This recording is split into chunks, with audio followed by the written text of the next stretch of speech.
45 news ప్రతిక్షణం ప్రజాక్షేమం కోసం. ఈ రోజు మనతో పాటు ఉన్నారు విజయ్ రెడ్డి గారు, మోటివేటర్. ఆయనతో ఇప్పుడు మాట్లాడేద్దాం. నమస్తే సార్, ఎలా ఉన్నారు? విజయ్ గారు, అంటే ఇప్పుడు మెయిన్ మాట్లాడుకునే టాపిక్ అయితే యాక్చువల్ చాలా బాధాకరమైన విషయం. మొన్న హీరో విజయ్ యాంథనీ గారు వాళ్ళ అమ్మాయి సూసైడ్ చేసుకుంది. సో అంత చిన్న పిల్లలు కూడా సూసైడ్ చేసుకోవడం అసలు ఎంత బాధాకరం. అసలు దాని గురించి చెప్పండి. ఇలా ఎందుకు జరుగుతుంది అంటారు? పిల్లల్లోనే అప్పుడే స్ట్రెస్ ఏంటి, డిప్రెషన్లు ఏంటి, ఈ బాధలు ఏంటి? ఇది విజయ్ యాంటోనీ గారి ఇంట్లోనే సమస్య కాదండి, ఇది అదే ప్రతి ఇంట్లో ఇదే సమస్య. ఎందుకంటే ఈయన సెలబ్రిటీ కాబట్టి ఈ టాపిక్ ట్రెండింగ్ అయ్యింది ఇప్పుడు. సో అందరు చర్చించుకుంటున్నారు అని సెలబ్రిటీ కాబట్టి, కానీ మీరు చూడండి, మన దేశంలో పేపర్లకు రాని చాలా సంఘటనలు జరుగుతుంటాయి. ప్రతి ఇంట్లో కూడా ఇదే ప్రాబ్లం. ఎందుకంటే అందరూ డిప్రెషన్లోనే ఉన్నారు రకరకాల కారణాల వల్ల. దీనికి చిన్నపిల్లల దగ్గర నుంచి పెద్దవాళ్ళ దాకా అందరూ కూడా రకరకాల సమస్యలతో చెప్పుకోలేని సమస్యలతో బాధపడుతున్నారు. షేర్ చేసుకోవడానికి ఎవరు ఉండరు. సాధారణంగా సమస్యలు మనం ఎవరితో షేర్ చేసుకుంటే కొంచెం బాధ తగ్గుతుందని చెప్పి అంటారు పెద్దలు. అది ఇప్పుడు ఎలా అయిపోయిందంటే, ఒకప్పుడు ఉమ్మడి కుటుంబాలు ఉండి ఒక కుటుంబంలో ఇల్లంతా సందడిగా ఉండేది. తాత, మా అమ్మ, పిన్ని, మావయ్య. అప్పట్లో చదువులు కూడా ఆడుతూ పాడుతూ చదువుతున్నట్టు ఉండేది. తర్వాత ఎక్కువ జనం ఉండే సందడిగా ఉండేది, ఒక ఆహ్లాదకరమైన వాతావరణం ఉండేది. సో ఇదే ప్రధాన సమస్య. పేరెంట్స్ ఎప్పుడు కూడా పిల్లలతో మమేకం అవ్వాలండి. పిల్లలకి పేరెంట్సే ప్రధాన గురువులు, ప్రథమ గురువులు అంటారు అన్నమాట. అంటే పిల్లల్ని ఎవరు రమ్మన్నారు? భూమి మీద తీసుకొచ్చింది ఎవరు? వీళ్ళే కదా. ఎవరైతే తీసుకొచ్చారో ఈ భూమి మీదకి వాళ్ళే పిల్లల్ని జాగ్రత్తగా చూసుకోవాలి. వాళ్ళు రాలేదు కదా. సో పిల్లల్ని తీసుకొచ్చినప్పుడు, ఈ భూమి మీద తీసుకొచ్చినప్పుడు వీళ్ళు చిన్నప్పటి నుంచి వాళ్ళకి ప్రపంచం అంటే ఏంటి, అసలు జీవితం అంటే ఏంటి, మనం ఎందుకు పుట్టాము అని ఇలాంటి విషయాలు, మౌలికమైన విషయాలు చెప్పే వ్యవస్థ ఎక్కడ ఉందా? వేదిక ఉందండి ఎక్కడన్నా? మీరు చూడండి, మీరు పుడతారు, ఇలాగా పిల్లలకి హాస్పిటల్లో పెడతారు, కొంతకాలం తర్వాత మాటలు వచ్చి చెప్పి స్కూల్లో వేసేస్తారు. అక్కడి నుంచి వాడు చదువు ఒక చదువులు యంత్రాల కింద చిన్నప్పటి నుంచి ఐఐటి కోచింగ్ అండి. చిన్నప్పటి నుంచే టార్గెట్స్. వాళ్ళు అలా అవుతున్నారు, ఇలా అవుతున్నారు, బాబోయ్ రేపు పొద్దున్న ఎలా ఉంటుంది, ఇలాంటి భయాలు. అంటే ఒక మానసిక పరిపక్వత లేని పిల్లల మీద ఈ పేరెంట్స్ ఎవరైతే ఉన్నారో వాళ్ళకి ఈ అవగాహన, పిల్లల పెంపకం మీద అవగాహన లేకపోవడం వల్ల వాళ్ళని విపరీతంగా ప్రెషర్ చేస్తున్నారు. ఎక్కువైపోతుంది ఇప్పుడు అది బాగా. ఎందుకంటే వాళ్ళు లక్షలు ఫీజులు పెట్టి జాయిన్ చేస్తారు పిల్లల్ని. మీకు ఇప్పుడు మామూలుగా అయితే ఏ ఫీజు కట్టకుండా గవర్నమెంట్ స్కూల్లో చదువుకునే వాళ్ళు ఎలా ఉంటారండి? వాళ్ళు పెద్దగా పట్టించుకోరు. కానీ ఇక్కడ ఏంటంటే లక్షల ఫీజు కడుతున్నాం, ఏంటి ఎలా చెప్తున్నారు, ఏంటి వాళ్ళని టీచర్ల మీద వాళ్ళ మీద ఇంటికి వచ్చిన తర్వాత ఏం చెప్పారు టీచర్? యాక్చువల్ గా మనం లక్షల ఫీజు కడుతున్నాము, వాళ్ళు లక్షలు సంపాదించాలి. ఎందుకంటే అది వ్యాపారం అయిపోయింది కదా. ఎప్పుడైతే విద్య వ్యాపారం అయిపోయిందో అప్పటి నుంచి పిల్లలు ఈ పేరెంట్స్ మీద బాగా బడ్జెట్ పడిందండి. ఎందుకంటే సాధారణంగా కూడా 15,000, 20,000, 30,000 సంపాదించేవాళ్ళు కూడా ₹1,00,000 డొనేషన్ కట్టి, లేకపోతే మొత్తం ఓవరాల్ గా సంవత్సరానికి ₹1,00,000 లక్షలు వెచ్చించాలి ఇది ఫీజు కోసం. మరి ఇలాంటి పరిస్థితులు వాళ్ళ మీద ఎంత టెన్షన్ ఉంటుంది? నేను ఇంత పెట్టుబడి పెడుతున్నాను నా పిల్లోడి మీద, వాడు ఎలా పెర్ఫార్మెన్స్ ఎలా ఉంది అని స్కూల్ వాళ్ళ మీద, పిల్లోడిని ఎలా చేస్తున్నారంటే, నువ్వు మార్కులు ఎంత తక్కువ వస్తున్నాయి, 1 మార్కు తక్కువ వచ్చినా, 10 మార్కులు తక్కువ వచ్చినా సరే. అంటే ఇవాళ రేపు పోటీతత్వం కూడా ఎక్కువగా ఉంది కదా. అదే పోటీ, మనవాడికి ఇంకా ఎక్కువ మార్కులు రావాలి, వాళ్ళకి ఇంకా ఎక్కువ వచ్చాయి. ఇది కూడా మార్కులు అదే చెప్తే కంపేర్ చేస్తున్నారు. వాళ్ళు పుట్టింది ఎందుకోసం? మార్కుల కోసం పుట్టింది. ఇంకా చెప్పాలంటే యాక్చువల్ గా అంత పెద్ద హీరో, మనం అనుకుంటాం సినిమా వాళ్ళకి ఏం కష్టాలు ఉంటాయిలే, అసలు అందులో సెలబ్రిటీ కూతురు అంటే ఇంకా ఎక్కువగా ఊహించుకుంటాం, వాళ్ళకి ఏమి ఇబ్బందులు ఉండవు అని సామాన్యులు. అందరూ కాదు, కొంతమంది అయినా అలా అనుకుంటారు కదా, వాళ్ళకి డబ్బు ఉంది ఏం లేదు. కానీ అలాంటి ఆయన కూతురు కూడా డిప్రెషన్కి వెళ్ళడం ఏంటి, సూసైడ్ చేసుకోవడం ఏంటో, అసలు దాని గురించి మాట్లాడుకుంటే ఏమంటారు? నిజంగానే వాళ్ళు కూడా చదువు ఇలాంటి సమస్యల వల్లే చేసుకుని ఉంటుందా అమ్మాయి కూడా? ఈ డిప్రెషన్ ఎవరు అతిథులు కారండి, సెలబ్రిటీస్ అతిథులు ఏం కాదు. చూస్తే చాలా మంది సెలబ్రిటీస్ పిల్లలు చాలా మంది ఎక్కువ ఎడిక్ట్ అవుతుంటారు రకరకాల వ్యసనాలకి. ఎందుకంటే కావాల్సిన డబ్బు ఉంటది, కష్టపడే తత్వం ఉండదు, అవకాశం ఉండదు వాళ్ళకి. సో అందువల్ల ఏమవుతారు, చాలా ఈజీగా వాళ్ళు కొన్ని వ్యసనాలకి వాళ్ళు గురైపోతుంటారు ఈజీగా. తర్వాత వాళ్ళు లోన్లీనెస్ ఫీల్ అవ్వేది కూడా ఛాన్సులు ఎక్కువ ఉంటాయేమో. అంటే వీళ్ళు ఇద్దరు బయట, ఎందుకంటే సాధారణంగా వీళ్ళు ఏం చేస్తారంటే, పేరెంట్స్ సెలబ్రిటీస్ ఏం చేస్తారు, పిల్లల్ని ఎక్కడో జాయిన్ చేస్తారు, హాస్టల్ ఇక్కడ జాయిన్ చేస్తారు.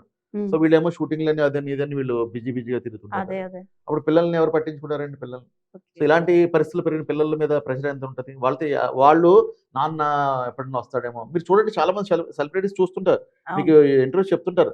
మేము మా పిల్లల్ని ఎప్పుడో చూసేవాళ్ళమి, నెలకోసారి చూసేవాళ్ళని, మా భార్యలన్నీ కూడా మా భార్య చూసుకుంటేదని చెప్తుంటారు. మరి వాళ్ళు సంపాదించింది ఎందుకు? పిల్లలు ఎదుగుదలని చూడకుండా అవును కదా. వాళ్ళకి పుట్టిన పిల్లలు ఎదుగుదల చూడడం అనేది గొప్ప ప్రపంచ మన మన దేవుడు మనకిచ్చిన గొప్ప అదృష్టం. అవును. అది వెలకట్టలేదండి. వాళ్ళ యొక్క అనుభవాలు చిన్నప్పటి నుంచి వాళ్ళ పిల్లలు ఎదుగుతున్న అంటే ట్రాన్స్‌ఫర్మేషన్ చిన్నప్పటి నుంచి ఆ పెద్ద అంటే నాదొక చిన్న ప్రాసెస్. డౌట్ అండి. ఇప్పుడు సారీ మధ్యలో ఇంటరప్ట్ పర్లేదు చేశాను. పర్లేదు. ఇప్పుడు ఎదుగుదల చూడడం కోసమే మేము ఇంత ప్రెషర్ చేస్తున్నాము అని పేరెంట్స్ అంటే మీరేమంటారు? వాళ్ళ ఎదుగుదల ఎదుగుదల కోసమే అంటే కదా మేము ఈ ప్రెషర్ ఇస్తున్నాం ఎదుగుదల అన్నారనుకోండి. నార్మల్‌గా పేరెంట్స్ మీరేం చెప్తారు? ఎదుగుదల అంటే ఆ ఎదుగుదల కాదండి. ఎదుగుదల అంటే లైఫ్‌లో మీరు అంటుంది లైఫ్‌లో ఎదుగుదల. నేను అంటుంది ఏంటంటే ఓకే. వాళ్ళ యొక్క ట్రాన్స్‌ఫర్మేషన్ అంటున్నారు. యాహ్! వాళ్ళు చిన్నప్పటి నుంచి వాళ్ళు ఆ! పెరిగిన విధానం వాళ్ళు మిస్ అవుతున్నారు కదా! అదే. వాళ్ళు చిన్నప్పటి నుంచి బుడిబుడి అడుగులు వేసుకున్న దశ నుంచి వాళ్ళు చక్కగా మాటలు పరిపక్వత లేని మాటలు అదే కదా అందం కదా పిల్లలు అదే అందం కదా! అవునవును. అది మిస్ అవుతున్నారు. అవన్నీ మిస్ అవన్నీ మిస్ అవుతున్నారండి. అవుతున్నారు కదా! అదే. వాళ్ళ నాన్న ఎప్పుడొస్తారో షూటింగ్ నుంచి అని చెప్పి వెయిట్ చేస్తుంటారు. నాన్న ఎప్పుడొస్తారు? నాన్న వస్తలేరు అని చెప్పి ఏదో ఆళ్ళకి స్టోరీస్ చెప్పి వాళ్ళ పిల్లల్ని పడుకోబెడతారు. వాళ్ళు చూసి వెయిట్ చేస్తుంటారు. మీరు చూడండి ఓకే. ఈ అవును. స్టోరీసే మీకు కనబడుతుంటాయి. అవును. వాళ్ళు డబ్బు సంపాదన పూర్తిగా సమయం వెచ్చిస్తారు. తీరా ఆ అమ్మాయో, అబ్బాయో ఎప్పుడైనా డిప్రెషన్‌లోకెళ్ళినప్పుడు వాళ్ళు సమస్య వచ్చినప్పుడు మేలుకుంటారు. అసలు prevention is better than cure అన్నారు కదా! సమస్య అవును. రాకుండానే మనం పరిష్కారం కోసం మనం సమస్యని అంతవరకు తీసుకెళ్ళకూడదు. అదే. ఎందుకంటే పిల్లలతో ఎప్పుడైతే తల్లిదండ్రులు మమేకమయ్యి పిల్లలతో వాళ్ళు ఫ్రెండ్‌షిప్ చేస్తారో వాళ్ళు వేరే వాళ్ళ దగ్గరికి వెళ్ళరు. అవును. పిల్లలతో ఫ్రెండ్‌షిప్ చేస్తారా పేరెంట్స్? హ్మ్. చేయరండి. లే ఎందుకంటే మేము పేరెంట్స్ మాకెందుకు డబ్బిస్తాం గదా! మేము డబ్బిచ్చి చదివిస్తున్నాం గదా! స్కూల్‌లో చూసుకోవాలంటే స్కూల్‌లో వ్యవస్థ ఎలా తయారైంది? ఇప్పుడు ఒకప్పుడు ఎలా ఉండేది వ్యవస్థ, విద్యా అవును. వ్యవస్థ. ఇప్పుడున్న విద్యా వ్యవస్థ మెకాలే విద్యా వ్యవస్థ అంటారు. ఒక బ్రిటిషరు, ఒక బ్రిటిషర్ వాళ్ళు ఒక ఉద్యోగస్తులు కావాలి. క్లర్క్స్ అవును. కావాలి. ఆ క్లర్క్ సిస్టమ్ కోసం వాళ్ళకొక ఆ ఉద్యోగ సముదాయం కావాలి. పెద్ద ఒక ఏమంటారు ఆహ్, ఎక్కువ మంది ఉద్యోగాలు కావాలన్నమాట. అదే. అందుకోసం ఏం చేశారంటే ఈ వ్యవస్థని వాళ్ళు ప్రారంభించారు. అంటే ఉద్యోగ పరమావధిగా మనం బ్రతకాలి అనేది ప్రోగ్రామ్ చేస్తారు మైండ్‌లో. ఓకే. అందరి మైండ్‌లో ప్రోగ్రామ్ అయిపోయిందండి అవును. అది. ఎవరు తెలుసుకుంటారో చెప్పండి? కౌన్సెలింగ్ ఇచ్చే వ్యవస్థ ఎక్కడైనా ఉందా? మన విద్యా వ్యవస్థలో ముఖ్యమైన ప్రధాన లోపం ఏంటంటే, పిల్లలకి ఎప్పుడు డిసిప్లిన్ సంస్కారం నేర్పించట్లేదు. ఎంతసేపు మార్కులే. తెచ్చిన పుస్తకాలను ఎలా ఉంచుకోవాలి, ఇంట్లో మనం ఎలా ఉండాలి, అమ్మకి, నాన్నకి ఎలా సహాయపడాలి, ఇవేం నేర్పించట్లేదు ఎక్కడ. అంటే ఇప్పుడు నాకు చెప్పండి. ముందుగా అంటే మారాల్సింది విద్యా వ్యవస్థ, ఫస్ట్ పేరెంట్సా? మారాల్సింది పేరెంట్స్ అండి ఫస్ట్. విద్యా వ్యవస్థ ఎలా తల్లిదండ్రులా? మారుస్తారు? ఇది ఎవరి చేతిలో ఉందా? ఈ అదే. వ్యవస్థ అనేది మన చేతిలో ఉండదు. ఇది మారాల్సింది ఒక్కరు ఆత్మపరిశీలన చేసుకోవాల్సింది పేరెంట్సే. పేరెంట్సే మారాలి. పేరెంట్స్. మారాలంటే వాళ్ళు ఆలోచించాలి. ఓకే. ఆత్మ పరిశీలన చేసుకోవాలి.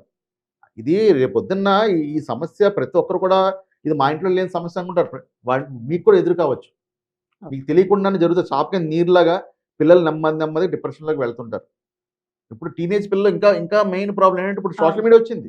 అవును. ఇప్పుడు అమ్మాయిలకి ప్రధాన సమస్య అంటే అమ్మాయిలకి ఎరేస్తున్నారు. హ్మ్. ఎవరెవరో ఫ్రెండ్ రిక్వెస్ట్ పంపిస్తారు. అవును. వాళ్ళని యాక్సెప్ట్ చేస్తారు. వాళ్ళతో ట్రావెల్ చేస్తారు. వాళ్ళు సమస్యలు ఇరుక్కుంటారు. ఇరుక్కున్న తర్వాత పేరెంట్స్ చెప్తారు. అవును. ఇప్పుడు వాళ్ళు ఎలాంటి వాళ్ళో తెలియట్లేదు యాక్చువల్‌గా. ఆ! జస్ట్ ముందు పరిచయం అంతా అయిన తర్వాత తెలుస్తున్నాయి. అయిన తర్వాత తెలుస్తున్నాయి. అదే. చేతులు అందుకనే ముందు కాలేక నుంచి పేరెంట్స్ అమ్మ ఇప్పుడు ఇలా సిస్టమ్ ఇలా ఉంది, వ్యవస్థ ఇలా ఉంది, సోషల్ మీడియా ఇలా ఉంది, సెల్ ఫోన్ ఇలా ఉన్నాయి అని ఎవరు స్పెండ్ చేస్తున్నారండి? అదే. తల్లిదండ్రులే వాళ్ళు బిజీలో వాళ్ళు ఉంటున్నారు. ఎవరి ఫోన్‌లు ఆళ్ళవే. ఇలాగున్నప్పుడు ఎవరి ప్రపంచం వాళ్ళది. ఓకే. ఎవరి బెడ్‌రూమ్‌లు వాళ్ళవి. ఇలా ఉన్నప్పుడు మన ఈ వ్యవస్థ ఇలా కాకుండా ఎలా ఉంటది? ఇలాగే ఉంటది. ఓకే.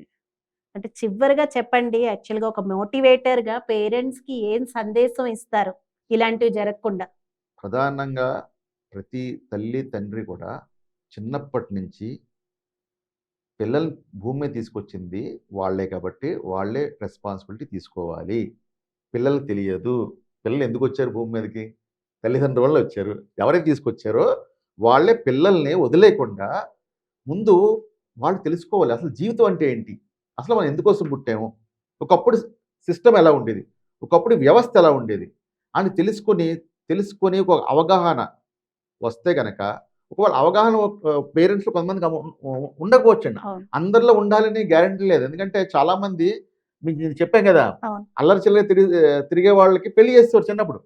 ఒరే వాడు బాధ్యత లేకుండా తిరుగుతున్నాడు, వాడు పెళ్లి చేసే దారికి వచ్చేస్తారని చెప్పి. వాడికి ఏం తెలుస్తుంది? పెళ్లి చేస్తే పిల్లలు పుడతారు. అవునవును. పిల్లలు పుట్టిన తర్వాత వాడికి ఏమన్నా సడన్గా జ్ఞానోదయం అయిపోతుందా? అవ్వదు కదా. సో ముఖ్యంగా తల్లి తండ్రి పిల్లలు పెంపకం మీద వాళ్ళు ట్రైనింగ్ తీసుకోవాలి. అంటే యుద్ధ రంగంలో ఇప్పుడు జీవితం యుద్ధరంగం ఇది. ఓకే. ఇక్కడ సమస్యలని శత్రువులతో మనం ప్రతిరోజు కూడా పోరాటం చేయాలి. మీరు చూడండి, యుద్ధ రంగానికి ఎవరన్నా శిక్షణ ఇవ్వకుండా ట్రైనింగ్ ఇవ్వకుండా పంపించేస్తారు డైరెక్ట్గా? పంపించరు కదా. అవును. మరి పంపిస్తే ఎలా పంపించరు. అవుతుంది? వాడు ఓడిపోతాడు. అదే. కానీ జీవితం యుద్ధ రంగంలో మరి పిల్లలకి కూడా ట్రైనింగ్ ఇవ్వాలి. ట్రైనింగ్ ఎవరిస్తారు చెప్పండి? ఎవరిస్తారు? పేరెంట్స్ ఇవ్వాలి. ఇంత ఇంత చాలా ఇంపార్టెంట్ అయిన ఇది సిచ్యువేషన్ ఇప్పుడు. ఇది చాలా భయంకరమైన పరిస్థితి ఇప్పుడు. పిల్లలు చెడిపోవడానికి ఎన్నో అవకాశాలు ఉన్నాయి, అవును. విరివిగా ఉన్నాయి. అదే. ఎక్కడికి వెళ్ళవసరం, చేతిలో సెల్ ఫోన్ ఉంటే చాలు. ఒకప్పుడు చెడిపోవాలంటే ఎక్కడికో బయటికి వెళ్ళి ఫ్రెండ్స్ సావాసం చేసి అలా వాడి ద్వారా చెడిపోయి, ఇప్పుడు అలా కాదు, ఇంట్లో కూర్చొనే మన బెడ్రూమ్లో ఉంటూ కూడా పిల్లలు చాలా మంది చెడిపోతున్నారు. అందువల్ల పేరెంట్సే దీనికి బాధ్యత తీసుకోవాలి. మా పిల్లలు కాబట్టి ఎవరి పిల్లలు వాళ్ళే బాధ్యత తీసుకొని ప్రత్యేక దృష్టి సారించాలి. ఒకవేళ తెలియకపోతే కనుక కౌన్సిలర్‌నన్నా ఎవరన్నా చక్కగా, లేదా వాళ్ళ బంధువుల్లో ఎవరైనా సరే పిల్లల పెంపకం మీద అవగాహన ఉన్న వాళ్ళని సంప్రదించాలి. లేదంటే వచ్చే సమస్యలకి ఎదుర్కోవడానికి సిద్ధంగా ఉండాలి. అంతే. థ్యాంక్ యూ సో మచ్ అండి. థాంక్స్. ధన్యవాదాలు.